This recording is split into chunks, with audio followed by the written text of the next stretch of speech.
A good bandsaw blade can be expensive. Sharpening them can save you a lot of money. Here's how I sharpen bandsaw blades.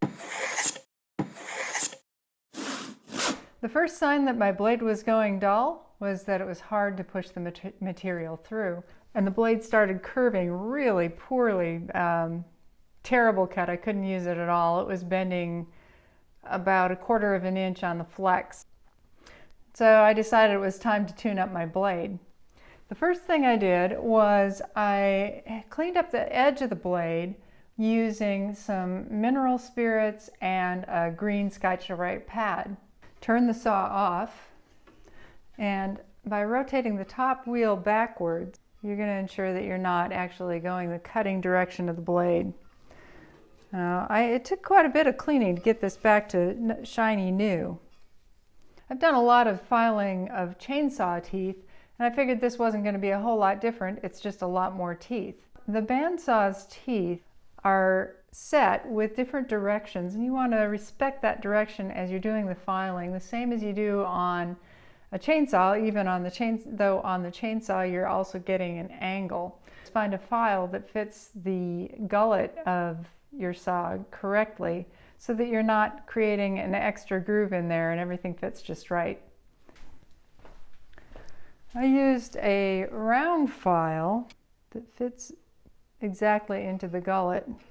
If you go with too thick of a file, I don't know if you can see it here, but there's a tiny gap on that back side. You want to make sure that you have the correct size file for the gullet that you're filing. Looking at the bandsaw teeth, you can see that they alternate directions, left to the right, to the left, to the right, center. The set of the teeth varies. You want to make sure that your file is going through the same direction as the set of the teeth. I use a Sharpie to mark which tooth I'm going to be starting with because I want to make sure that I go all the way around. I do that both on the front where I can see it easily from where I'm working on the teeth, and also I put a line across on the side to ensure that in case I miss that, I'll be able to see it on the side. You want to make sure that you do each tooth the same number of times and go the direction of that set. Keep your file parallel with the surface of the table. I like to have not too much distance between the table and my saw guides. You do want the tension on, and I'll start with underneath that first red mark so that I know when I get around to that again, that's where I stop.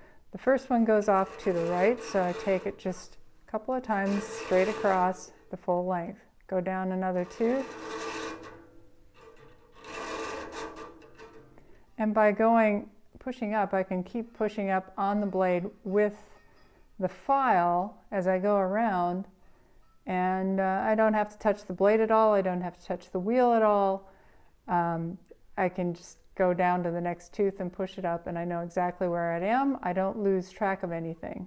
This tooth goes to the left, right, left,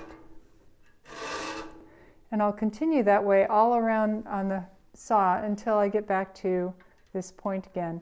That way every tooth is treated exactly the same and it's all sharpened.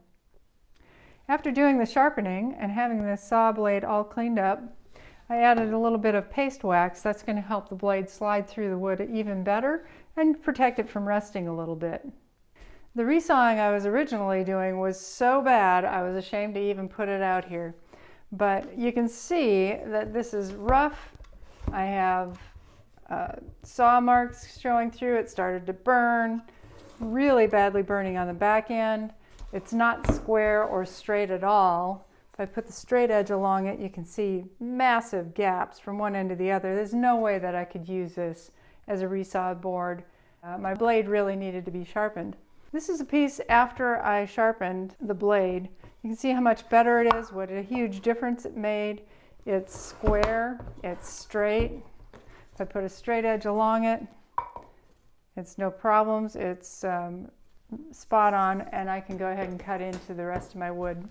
So before you throw that bandsaw blade away next time, Try and sharpen it first. What do you have to lose?